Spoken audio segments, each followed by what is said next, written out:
হে hi viewers, কেমন আছো? আশা করি ভালো আছো আর সব কিছু ভালোভাবে চলছে। তো আজ যে বিষয় নিয়ে কথা বলবো সেটা হচ্ছে ওয়ার্ল্ড ওয়ার 1। তো চলো শুরু করা যাক। ওয়ার্ল্ড ওয়ার 1কে আরও বেশ কিছু নাম দেওয়া হয়েছিল সে সময়, গ্লোবাল ওয়ার বা দ্য গ্রেট ওয়ার। সেই সময় বলা হয়েছিল এটা এমন একটা ওয়ার বা এমন একটা যুদ্ধ যেটা বাকি সব যুদ্ধকে হার মানিয়ে দেবে বা শেষ করে দেবে। আর এই যুদ্ধ এত বড় আর ভয়ঙ্কর ছিল যে সেই সময় এটাকে দ্য গ্রেট ওয়ারও বলা হয়েছিল। এর আগে না তো এত বড় যুদ্ধ কখনো হয়েছিল। আর তখনকার অনেক যেনারা ইতিহাস জানতেন ওনারা বলতেন যে হয়তো আগামী 50 থেকে 100 বছরে এরকম আর কোনো যুদ্ধ হবে না, কিন্তু এটা পুরোপুরি ভুল প্রমাণ হয়।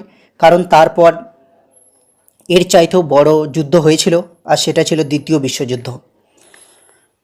তো দেখো, ওয়ার্ল্ড ওয়ার 1কে প্রথমে the great war, the war 2 and all wars, তাছাড়া গ্লোবাল ওয়ার, এতগুলো নাম দেওয়া হয়েছিল। এই যুদ্ধটাকে প্রাথমিকভাবে এটাকে ওয়ার্ল্ড ওয়ার সেই সময় বলা হয়েছিল, কিন্তু পরবর্তীকালে যখন ওয়ার্ল্ড ওয়ার 2 হয় তখন এটার নাম বদলে ওয়ার্ল্ড ওয়ার 1 লিখে দেওয়া হয়। এই যুদ্ধটা চলেছিল 28শে জুলাই 1914 থেকে 11ই নভেম্বর 1918 অবধি। এই যুদ্ধতে মারা গেছিল 1,70,00,000 মানুষ, যার মধ্যে 1,10,00,000 সোলজার মারা গেছিল আর 60 লক্ষ সাধারণ মানুষ মারা গেছিল। 2 কোটিরও বেশি মানুষ এই যুদ্ধতে ভয়ঙ্করভাবে আহত হয়েছিল। এই যুদ্ধটাকে জানবার আগে আমরা জেনে নেব যে এই যুদ্ধটা কোন কোন দেশের মধ্যে হয়েছিল। তো দেখো, এই যুদ্ধ হয়েছিল অ্যালাইড পাওয়ার্স আর সেন্ট্রাল পাওয়ার্সের মধ্যে। অ্যালাইড পাওয়ার্সেতে যে দেশগুলো ছিল সেগুলো হচ্ছে রাশিয়া, ফ্রান্স, ব্রিটেন, জাপান।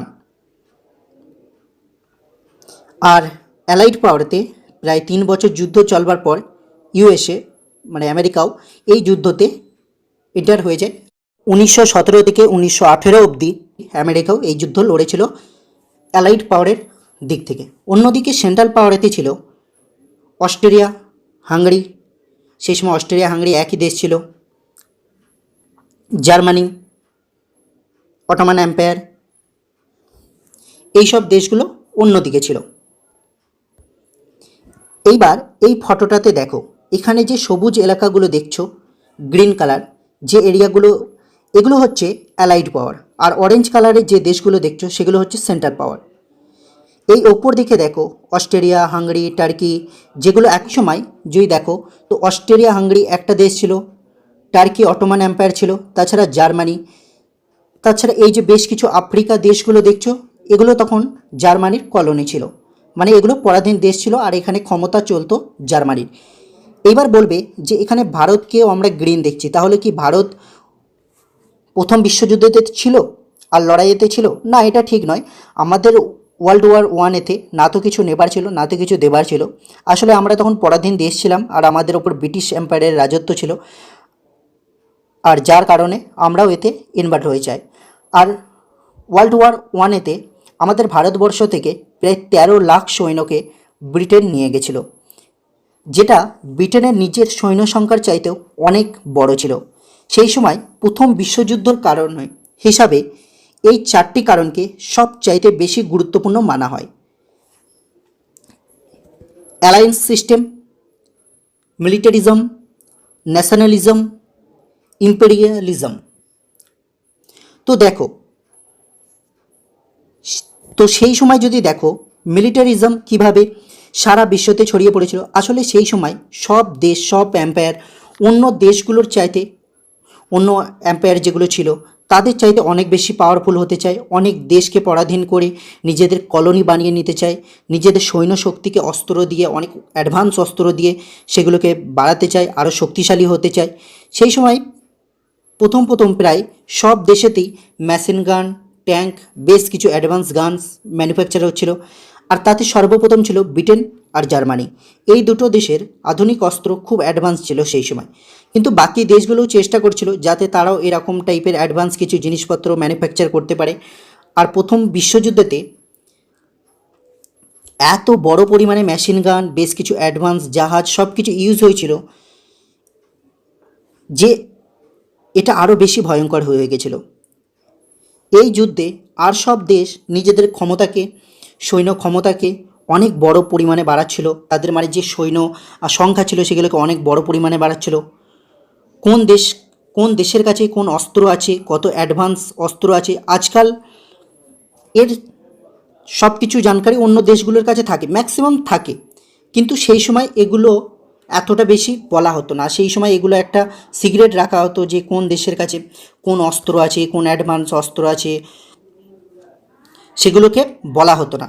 যার কারণে একটা দেশ অন্য দেশের ওপর অ্যাটাক করবার সময় বুঝতে পারতো না যে তার কাছে কী কী শক্তিশালী অস্ত্র আছে।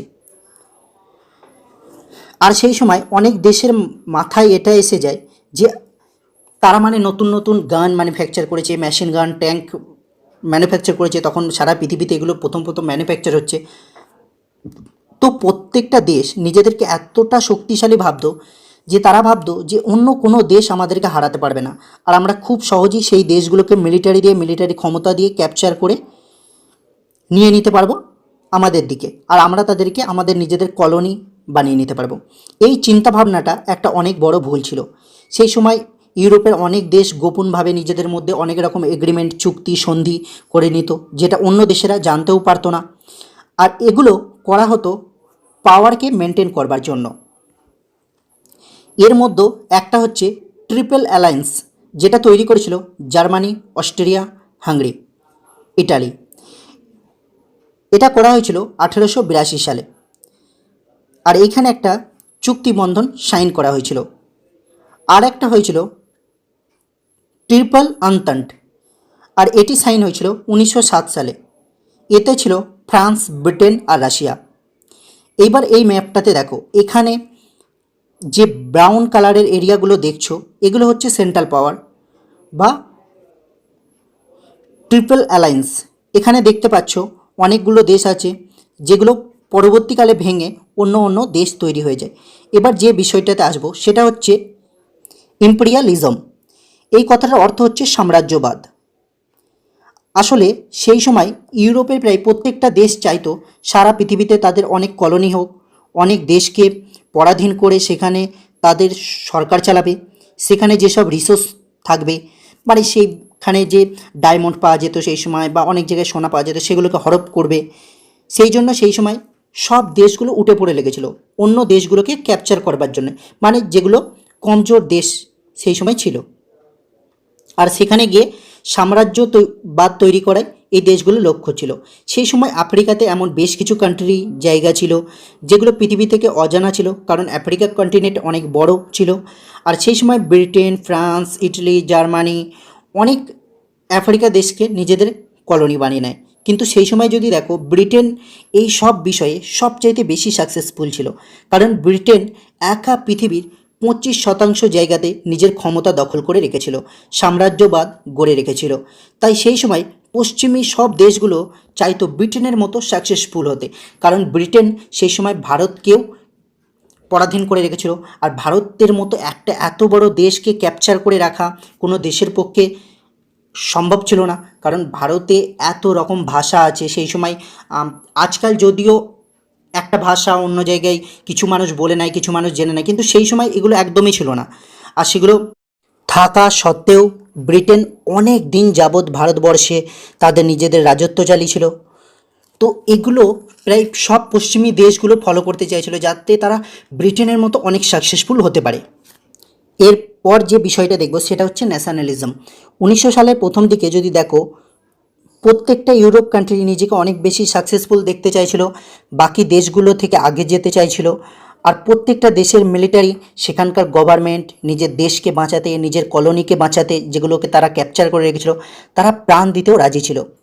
যেমন জার্মানি, ইতালি, ফ্রান্স, প্রায় সব দেশগুলোই। আর এই জিনিসগুলো যখন বাল্টিক স্টেটসগুলো দেখে, তো এই বাল্টিক স্টেটসে যে তাদের একটা যে নিজেদের কালচার ছিল, সেখানকার যে মানুষ ছিল তাদেরও মধ্যে একটা স্বাধীন হবার আশা ছিল। তারাও চাইতো যে একদিন এই বড় বড় কান্ট্রিগুলোর মতো আমরাও একদিন আমাদের নিজেদের দেশ গড়ব, আর সব কিছুকে বদলে দেব, সব কিছু আমাদের মতো করে হবে। তো এই সব কিছু চাইছো। এইবার এইখানে দেখো, এই ম্যাপটা দেখতে পাচ্ছ, ইতালি এই দেশটা প্রথমে সেন্ট্রাল পাওয়ারের সাথে ছিল, তাদের সাথে একটা চুক্তিও করে রেখেছিল। কিন্তু পরবর্তীকালে ইতালি সেন্ট্রাল পাওয়ারকে সাপোর্ট না করে অ্যালাইড পাওয়ারকে সাপোর্ট করতে শুরু করে দেয়। এই ম্যাপটা, এই যে নিচের দিকটা দেখছো, এই সব দেশগুলোকে বলা হয় বালকানস বলা হয় এদেরকে। এই যে Romania, Serbia, Montenegro, Albania, Bosnia, এই সব দেশগুলো তখন বালকানস বলা হতো। আর এগুলো অধিকাংশ তখন অটোমান এম্পায়ারের ভেতরে ছিল, মানে অটোমান এম্পায়ার এখানে কবজা করে রেখেছিল। এগুলো তখন কোনো স্বাধীন দেশ ছিল না। আর এখানে রাশিয়া আর অটোমান এম্পায়ারের মধ্যে যে প্রবলেমটা ছিল সেটা হচ্ছে, এই ম্যাপটা দেখতে পাচ্ছ, এই জায়গাটা হচ্ছে রাশিয়া। আর এইখান থেকে রাশিয়া কোনো জাহাজ যখন বেরোতে হবে, এই জায়গাটা দিয়ে বেরোতে হবে অবভিয়াসলি। কিন্তু এখানে অটোমান এম্পায়ার অনেক বেশি পাওয়ারফুল হয়ে গেলে আগামী সময়ে রাশিয়ার যে জাহাজগুলো আছে সেগুলোকে এই পথটা দিয়ে হয়তো বেরোতে নাও দিতে পারে।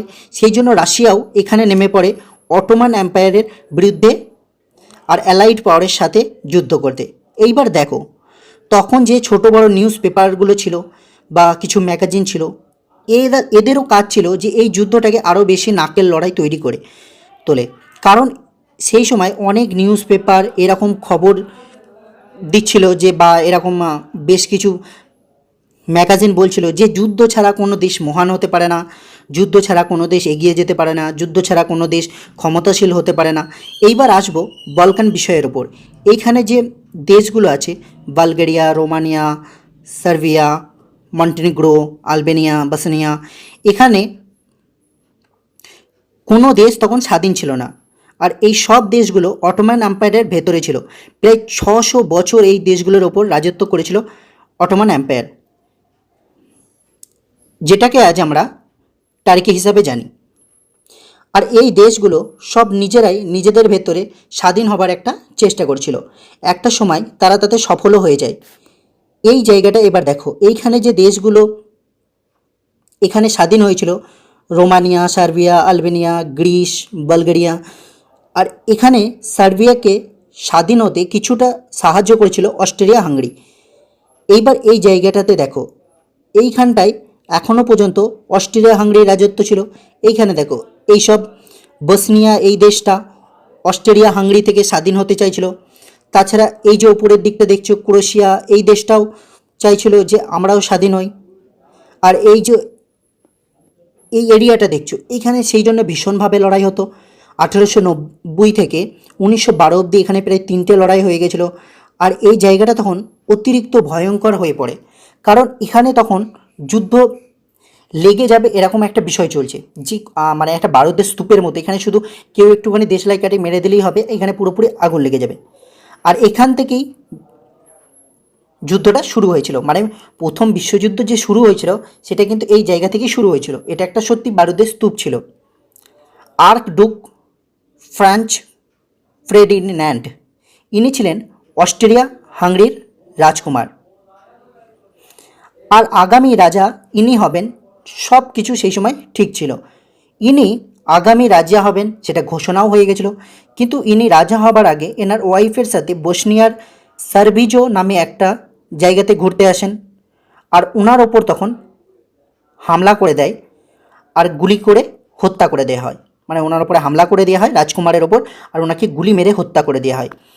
সময়টা ছিল 28শে জুন 1914 সালে। এবার এই হত্যার পেছনে যে নামটা উঠে আসে সেটা হচ্ছে গাব্রিলো প্রিন্সেপ, আর এদের সংগঠনের নাম ছিল ব্ল্যাক হ্যান্ড।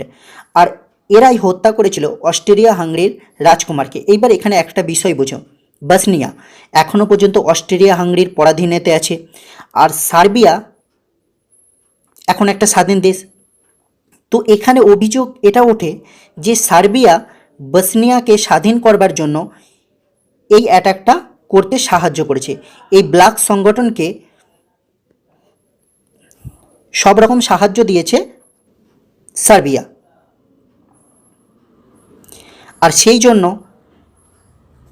অস্ট্রিয়া হাঙ্গেরি সার্বিয়াকে বলে যে আপনাদের মিলিটারি, আপনাদের পুরো দেশ যেন অস্ট্রিয়া হাঙ্গেরির কাছে হার স্বীকার করে স্যারেন্ডার হয়ে যায় আর তাদের একটা কলোনি হয়ে যায়। কিন্তু এত বছর পরে সার্বিয়া স্বাধীন হয়েছে অটোমান এম্পায়ারের থেকে, সে কখনোই চাইতো না যে সে আবার অন্য একটা দেশের কাছে বা এম্পায়ারের কাছে পরাধীন হয়ে যাক। আর সার্বিয়া তখন রাশিয়া থেকে সাহায্য চায়, আর রাশিয়া এক কথায় রাজি হয়ে যায়, কারণ রাশিয়া নিজের কিছু চাওয়া ছিল, এখানে নিজের কিছু ইন্টারেস্ট ছিল। এখানে। আর যেহেতু রাশিয়ার সৈন্য ক্ষমতা তখন বেশ শক্তিশালী, তাই রাশিয়া পুরোপুরি রাজি হয়ে যায় সার্বিয়াকে সাহায্য করতে। এইবার দেখো আগে আমি বলেছিলাম 1882-তে অস্ট্রিয়া, হাঙ্গেরি আর জার্মানি আর ইটালিও ছিল যদিও এতে, তারপরে সে এই চুক্তিকে অমান্য করে দেয়। একটা চুক্তি সাইন করেছিল, যে চুক্তির মধ্যে ছিল যে জার্মানির কখনো দরকার হলে অস্ট্রিয়া হাঙ্গেরি এগিয়ে আসবে, আবার অস্ট্রিয়া হাঙ্গেরির দরকার হলে জার্মান এগিয়ে আসবে। সেই চুক্তি অনুযায়ী জার্মানিও এই যুদ্ধের মধ্যে এসে যায়, কারণ সার্বিয়া রাশিয়ার কাছে সাহায্য চেয়েছে আর অস্ট্রিয়া হাঙ্গেরি জার্মানির কাছে সাহায্য চেয়েছে। আর এখান থেকে সব কিছু ভরসা পাবার পরে, মানে জার্মানির কাছ থেকে সব কিছু ভরসা পাবার পরই অস্ট্রিয়া হাঙ্গেরি যুদ্ধ ঘোষণা করে দেয় সার্বিয়ার ওপর, আর রাশিয়া এখানে ডাইরেক্ট জার্মানির ওপর যুদ্ধ ঘোষণা করে দেয়। এর কিছুদিন পরে ফ্রান্সও জার্মানির ওপর যুদ্ধ ঘোষণা করে দেয়। এর পেছনে কারণটা হচ্ছে যে সেই চুক্তি ট্রিপল অ্যান্তনাত, কারণ এখানে চুক্তি করা ছিল যে এই তিনটে দেশের মধ্যে যে দেশেতে অ্যাটাক হোক না কেন, তিনটে দেশই সমানভাবে অ্যাটাক করবে শত্রুপক্ষের ওপর। এইবার এই ম্যাপটাতে এসো, অপর দিকে দেখো এটা জার্মানি এম্পায়ার, নিচে দেখো এটা অস্ট্রিয়া হাঙ্গেরি। তো রাশিয়া এখানে দুই জায়গাতেই অ্যাটাক করছিল, জার্মানিতেও করছিল আবার অস্ট্রিয়া হাঙ্গেরিতেও করছিল। এদিকে যদি এবার দেখো, ফ্রান্স যেহেতু চুক্তি হিসাবে মজবুর ছিল, তাই ফ্রান্স এখান থেকে জার্মানিতে অ্যাটাক করে। ইতালি এখানে কম বেশি বুঝতে পেরে গেছিল যে হয়তো জার্মানি এই যুদ্ধে হেরে যাবে বা অস্ট্রিয়া হাঙ্গেরি হেরে যাবে, তাই ইতালি সময় বুঝে সেন্ট্রাল পাওয়ার ছেড়ে অ্যালাইড পাওয়ারকে জয়েন করে নেয়। কিছুটা সময় তো নিউট্রাল থাকে, কিন্তু তারপরে অ্যালাইড পাওয়ারকে জয়েন করে নেয়। আর সে তখন কারণ হিসাবে, যখন তাকে এই কারণ হিসাবে জিজ্ঞাসা করা হয়, তো সে কারণ হিসাবে বলে যে চুক্তি সেই সময় যে চুক্তি করা হয়েছিল তিনটে দেশের মধ্যে, সেখানে তাতে বলা হয়েছিল যে যদি কোনো দেশ আমাদের তিনটে দেশের মধ্যে যে কোনো একটা দেশেতে অ্যাটাক করে তখনই আমরা সেই দেশের ওপর অ্যাটাক করব। কিন্তু এখানে তো অস্ট্রিয়া হাঙ্গেরি এগিয়ে গিয়ে অ্যাটাক করছে সার্বিয়ার ওপর, তাই ইতালি এটাকে সমর্থন করে না। যদি এটা কোনো কারণ ছিল না, জাস্ট একটা কারণ দিতে হবে, তাই এখানে এই কারণটা দেওয়া হয়েছিল। এইবার দেখো জার্মানি এখানে দেখে যে সে যদি রাশিয়ার ওপরে অ্যাটাক করে তো তেমন কিছু করে উঠতে পারবে না, কারণ রাশিয়ার ক্ষমতা অনেক বেশি। তাই সে ঠিক করে যে সর্বপ্রথম তারা ফ্রান্সে অ্যাটাক করবে, কারণ রাশিয়াতে ফ্রান্সের থেকে সৈন্য ক্ষমতা অনেক বেশি আর ফ্রান্সের সৈন্য ক্ষমতা কিছুটা কম ছিল। তো সে প্রথমে ঠিক করে যে ফ্রান্সকে ক্যাপচার করবে, পরে যখন এদিকটা মেটে যাবে তখন রাশিয়ার বিষয়টা দেখা যাবে। এইবার যদি দেখো জার্মানি আর ফ্রান্সের বর্ডার কিন্তু মিলে আছে, কিন্তু জার্মান সেনা এখানে এই যে ওপর দিকে এই যে ওপরের দেশটা দেখতে পাচ্ছ বেলজিয়াম, এইখান দিয়ে ফ্রান্সে অ্যাটাক করে। প্রথমে বেলজিয়ামেতে অ্যাটাক করে, তারপর সেখান থেকে ফ্রান্সে অ্যাটাক করে। এইবার এখানে আরেকটা বিষয় দেখো, এই যে বেলজিয়াম দেশটা, এই দেশটা প্রায় 70 বছর আগে 70 ইয়ার্স আগে ব্রিটেনের সাথে একটা চুক্তি করে রেখেছিল যে বেলজিয়ামেতে কখনো কোনো অ্যাটাক হলে ব্রিটেন অটোমেটিক চুক্তি অনুযায়ী এই যুদ্ধেতে ইনভলভ হয়ে যাবে। যদিও সেই সময় এটা এতটা গুরুত্বপূর্ণ ছিল না, তবুও ব্রিটেন যদি চাইতো এটাকে ইগনোর করে যেতে পারতো, কিন্তু ব্রিটেনের কোথাও না কোথাও এই যুদ্ধটার ওপরে একটা ইন্টারেস্ট ছিল, আর তার জন্যই ব্রিটেন এটাকে একটা কারণ দিয়ে এই যুদ্ধের ভেতরে এসে যায়। আর আগেই বলেছিলাম যে ব্রিটেনের কলোনি অনেক ছিল, আর যখনই কোথাও যুদ্ধ হতো ব্রিটেন সেই অনেক বড় পরিমাণে সেই কলোনিগুলো থেকে সেনা নিয়ে আসতো। আর তার মধ্যে সবচাইতে বেশি পরিমাণে যেখান থেকে সৈন্য আসতো সেটা হচ্ছে ভারত থেকে সেই সময় প্রায় 13 লক্ষ সৈন্য আনা হয়েছিল। কেন জানি না যে গান্ধীজি সবসময় বলতেন যে উনি একজন শান্তপ্রিয় মানুষ ছিলেন, যে যুদ্ধ না করেই সারা পৃথিবীকে জিতে নিয়ে যায়, এরকম বেশ কিছু কথা উনি বলতেন। কিন্তু দেখো উনি সবসময় প্রথম বিশ্বযুদ্ধ হোক বা দ্বিতীয় বিশ্বযুদ্ধ হোক এত বড় পরিমাণে সৈন্য পাঠিয়েছেন, আর এই সব সৈন্য সময়ের সাথে মারা গেছে, কিছু আহতও হয়েছে, এত বড় পরিমাণে মারা গেছে। তো আমি বুঝতে পারি না এখানে গান্ধীজির মাথায় কী চলতো, আমি ব্যাপারটা বুঝতে পারি না। এদিকে জার্মানি সেনারা অলরেডি প্যারিসের কাছাকাছি পৌঁছে গেছিলো, তারা যে ফ্রান্সে অ্যাটাক করেছিল তো অলরেডি প্যারিসের কাছাকাছি পৌঁছে গেছিলো, কিন্তু ব্রিটেন সেনা এখানে ঢুকে জার্মানি সেনাদের আটকে দেয় আর সাথে জার্মানির ওপরেও অ্যাটাক করে দেয়। এবারে এই দিকে আসা যাক, রাশিয়া আর জার্মানি এই দিকে একটা লড়াই চলছিল, এই যে এই সাইডটাতে। এইখানে প্রায় প্রথম 1 বছরেতেই রাশিয়ার 3 লক্ষেরও বেশি সৈন্য মারা গেছিলো। আর জার্মানি এখানে রাশিয়াকে অনেকটা ব্যাকফুটে করে দিয়েছিল। এদিকে যুদ্ধ শুরু হবার 1 মাস পরে অটোমান এম্পায়ারও রাশিয়ার উপর অ্যাটাক করে দেয়। কারণ রাশিয়া আর অটোমান এম্পায়ারের মধ্যে দুই দেশের খুব বড় পুরনো শত্রুতা ছিল, অনেক পুরনো শত্রুতা। কারণ এই দুটো দেশ একে অপরকে মানে যে দুটো এম্পায়ার ছিল তখন, যদিও একটা রাশিয়ান এম্পায়ার আর একটা হচ্ছে অটোম্যান এম্পায়ার, এই দুটো এম্পায়ারের মধ্যে একটুও বনাবনি ছিল না। আর তাদের মধ্যে সবসময় ক্ষমতাকে নিয়ে একটা যুদ্ধ চলতেই থাকতো, কোনো সময় কোল্ড ওয়ার তো কোনো সময় হট ওয়ার। তো অটোম্যান এম্পায়ার এখানে যেটা চাইছিল সেটা হচ্ছে যে সুয়েজ খালের ওপর কন্ট্রোল। কারণ এখানে যদি অটোম্যান এম্পায়ার সুয়েজ খালের ওপর কন্ট্রোল পেয়ে যেত তো হয়তো এই যুদ্ধে ব্রিটেন হেরে যেত। কিন্তু এখানে অটোম্যান এম্পায়ার সাকসেসফুল হয় না, কারণ রাশিয়ার মিলিটারি অটোম্যান এম্পায়ারকে যথেষ্ট পেছনে ঠেলে দেয় আর তাদেরকে এই জায়গাটাতে হারিয়ে দেয়। আর প্রথম বিশ্বযুদ্ধতে অনেক বড় পরিমাণে মানুষ মরে গেছিলো রোগ হয়ে, তাদের অনেক সব ভয়ঙ্কর ইনফেকশন হয়ে গেছিলো। আর এর সবচাইতে বড় কারণ ছিল ট্রেঞ্চেস। এই ফটোতে দেখতে পাচ্ছ এগুলো এক ধরনের গর্ত, আসলে লড়াইটা এইরকম গর্তর ভেতর থেকে করা হতো। এটা বহু দূর দূরান্ত অবধি খোঁড়া থাকতো, কারণ এই গর্তগুলো থেকে বেরোলে শত্রুপক্ষ অ্যাটাক করে দিত। তাই লড়াইটা এই গর্তের ভেতর থেকেই হতো অনেক জায়গাতেই। আর এই গর্তর ভেতরেই থাকা, খাওয়া, ঘুমানো সব কিছু। অনেক সময় বৃষ্টি হয়ে গেলে এই গর্তগুলোতে জল জমে যেত, যখন এগুলো কাদা হয়ে যেত। আর অনেক মানুষের পায়ে অনেকটা সময় ধরে, এবার ধরো মাসের পর মাস, প্রায় 4 বছর ধরে যুদ্ধ চলেছিল, তো অনেক মানুষ এখানে অনেক সময় ধরে দাঁড়িয়ে থাকতো। তাই তাদের পায়েতে অনেক রকম নোংরা নোংরা ইনফেকশন হয়ে যেত, তাদের পায়ে অনেক রকম আলসার হয়ে যেত, ঘা হয়ে পুরো ভর্তি হয়ে যেত। তাই বলা হয় যে প্রথম বিশ্বযুদ্ধে অনেক মানুষ অনেক রকম ইনফেকশনেতেও মারা গেছিলো। আর যখন সৈন্য এই ট্রেঞ্চেস থেকে বাইরে বের হতো তখন অনেক বড় পরিমাণে মারা যেত। আর এইখানে একটা ঘটনা ঘটেছিল, ব্যাটেল অফ দ্য সোম, একটা লড়াই হয়েছিল। আর বলা হয় এইখানে একদিনে প্রায় অ্যালাইড পাওয়ারের 80,000 সৈন্য মারা গেছিল। বলা হয় এখানে যে সৈন্য সংখ্যা ছিল তার মধ্যে সবচেয়ে বেশি ব্রিটেন আর কানাডার সৈন্য সংখ্যা বেশি ছিল। এবার আর একটা বিষয় এখানে দেখো, এটাকে গ্লোবাল ওয়ার কেন বলা হয়। তো দেখো এই যুদ্ধটা আফ্রিকা অবধি পৌঁছে গেছিলো।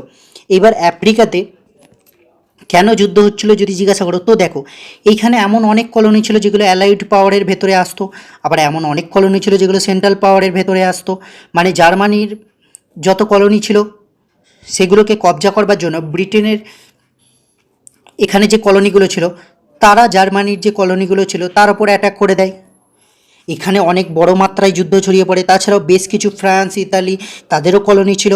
এবার এখানে আর একটা বিষয় বোঝো যে জাপান কেন এই যুদ্ধের ভেতরে এসেছিল। দেখো প্রথম কথা হচ্ছে যে চুক্তি, জাপানের সাথে ব্রিটেনের চুক্তি করা ছিল যে কোথাও যদি ব্রিটেনকে কোনো একটা দরকার হয় তো ব্রিটেন সাহায্য করবে, আবার ব্রিটেনের কোনো একটা দরকার হলে জাপান সাহায্য করবে।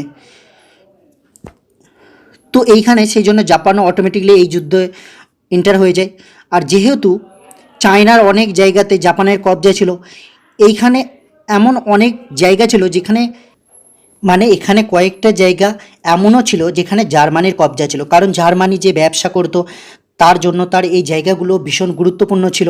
কারণ সে সারা পৃথিবীতে ব্যবসা করবার জন্য এই বন্দরগুলোকে সে ব্যবহার করতো। তো এখানে বেশ কিছু জায়গা ছিল, আর সেই অংশগুলোতে যেগুলো চায়নার ভেতরে এদিক ওদিকে ছিল, সেই সময় জাপান সেই জায়গাগুলোতে অ্যাটাক করতে থাকে যেখানে জার্মানির কবজা ছিল।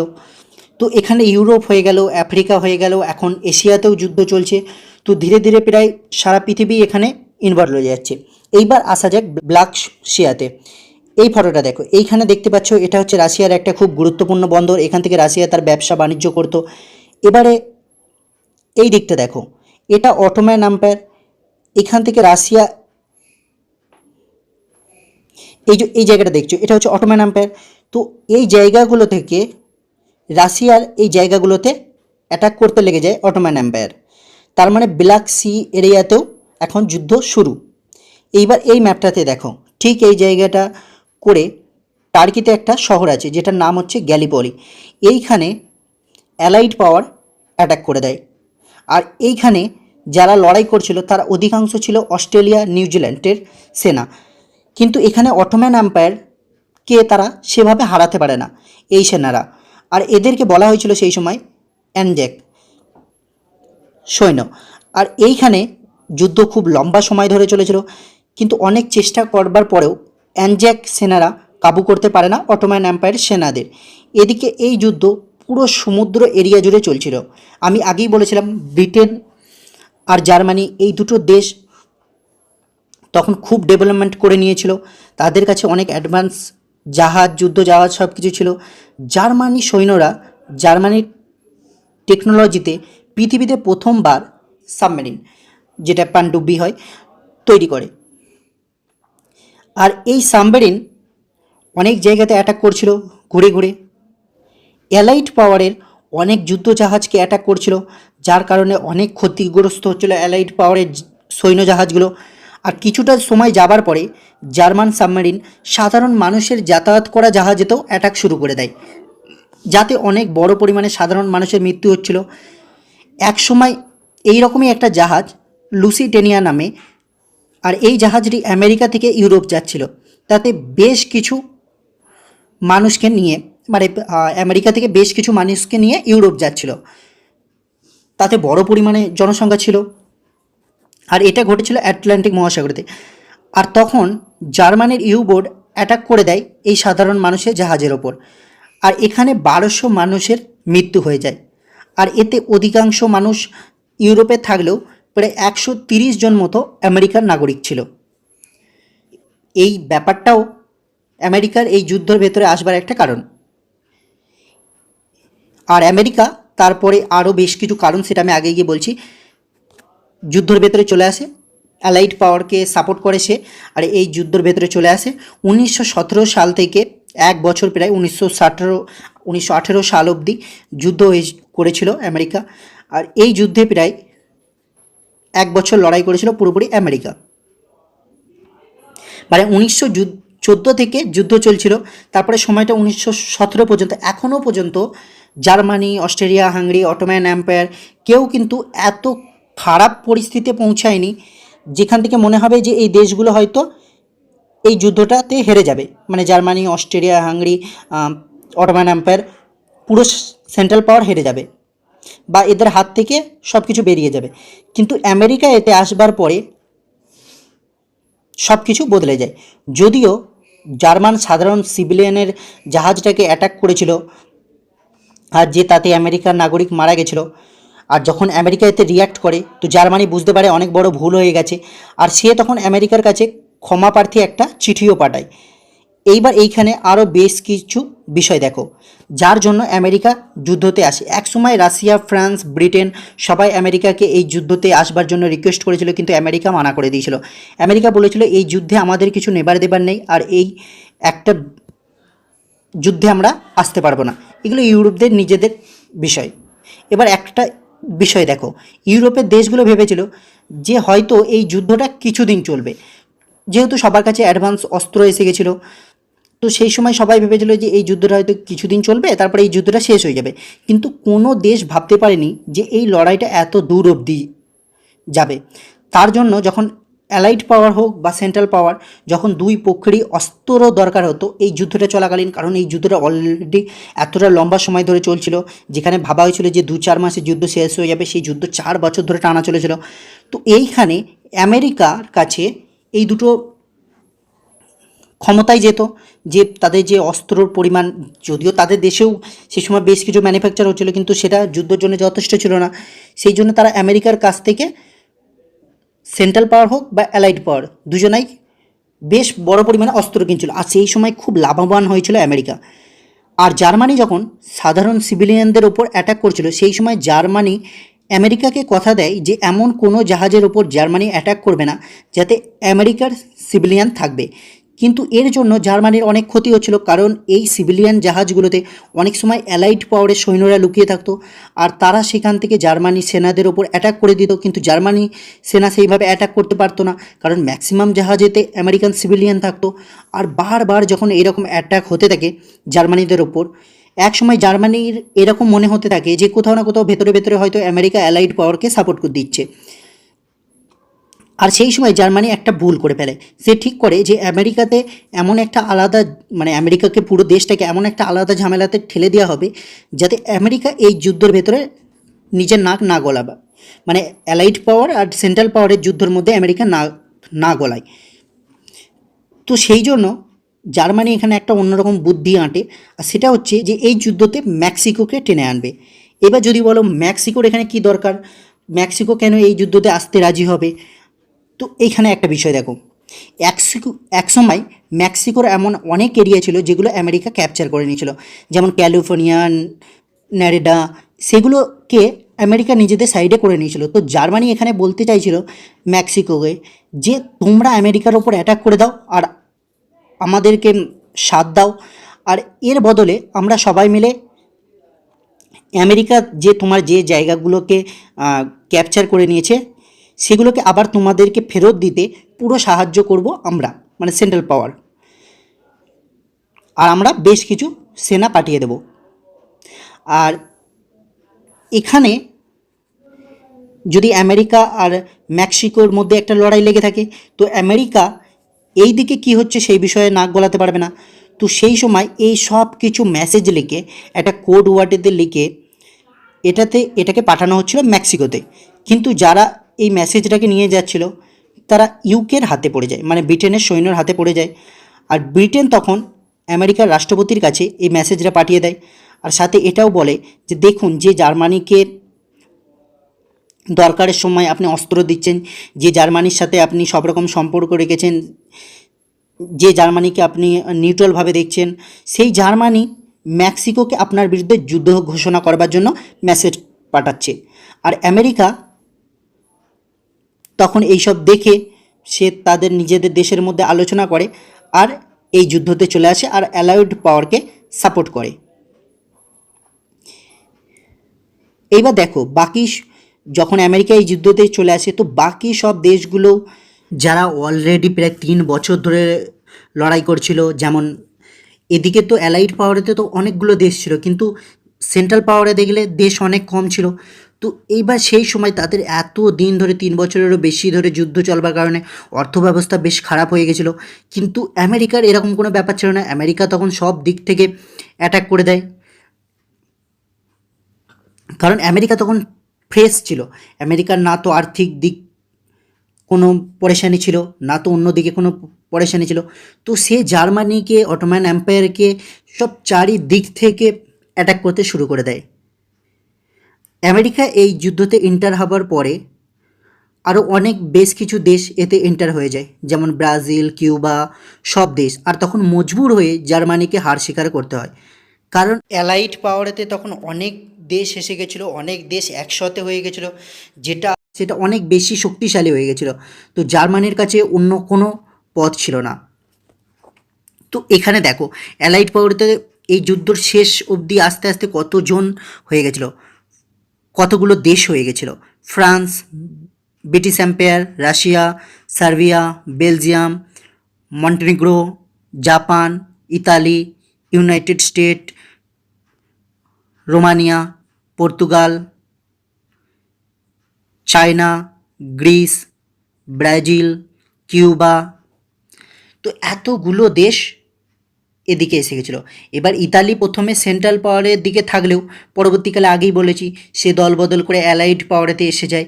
এইবার দেখো সেন্ট্রাল পাওয়ারে কোন কোন দেশ ছিল: German empire, Austrian Hungary, Bulgaria আর অটোম্যান এম্পায়ার। তো দেখো এত বড় যুদ্ধ, এত টাকার ক্ষতি, এত মানুষের মৃত্যু, প্রায় 1,70,00,000 মানুষের মৃত্যু, যার মধ্যে 1,10,00,000 সৈন্য ছিল, বাকি 60,00,000 সিভিলিয়ান ছিল। তাছাড়া 2 কোটি মানুষ ভয়ানকভাবে আহত। এই সব কিছু শুরু হলো বসনিয়াতে রাজকুমারের ওপর একটা গুলি চালাবার জন্য। 1918-তে পর জার্মানির অনেক এরিয়া কবজা করে নেওয়া হয়। জার্মানির কাছে যে অনেক রকম অ্যাডভান্স অস্ত্র ছিল সেগুলোকে নিয়ে নেওয়া হয়। জার্মানিকে অনেক ক্ষতিপূরণ দিতে হয় অন্য দেশকে। এইবার এই জায়গাটাতে দেখো প্রথম বিশ্বযুদ্ধের পরে কত কিছু বদলে গেছে। এই জায়গাটায় নতুন 3টে দেশ তৈরি হয়ে গেছে: লিথুনিয়া, লাটভিয়া, ইস্তোনিয়া। এগুলো রাশিয়া এম্পায়ার এর এরিয়া ছিল, কিন্তু পরবর্তীকালে এখান থেকে সব কিছু বেরিয়ে এই দেশগুলো হয়ে গেছে। এদিকে জার্মান, অস্ট্রেলিয়া, হাঙ্গেরি এগুলোর মাঝে একটা দেশ এসে গেছে চেকোস্লোভাকিয়া। পোল্যান্ডের কাছে অনেক বড় জায়গা চলে এসেছে। তাছাড়া রোমানিয়াও সাইজে বড় হয়ে গেছে। এই যুদ্ধর পরে প্রথমবার তৈরি হয় ইউএসএসআর। এই ম্যাপটাই যদি দেখো, দেখবে অস্ট্রিয়া, জার্মানি, হাঙ্গেরি সব আলাদা আলাদা আর ছোট ছোট হয়ে গেছে। সেই সময় একটা নিউজ আর্টিকেল বেরিয়েছিল, আর যাতে বলা হয়েছিল যে একটা গুলি চালানোর জন্য প্রথম বিশ্বযুদ্ধ হয়েছিল, আর এই যুদ্ধতে একটা গুলি না চালাবার জন্য দ্বিতীয় বিশ্বযুদ্ধ হয়েছিল। আসলে এখানে আর একটা ঘটনা ঘটেছিল, সেটা হচ্ছিল যখন ফ্রান্স, ব্রিটেন একসাথে হয়ে লড়াই করছিল জার্মানের বর্ডারের ওপর।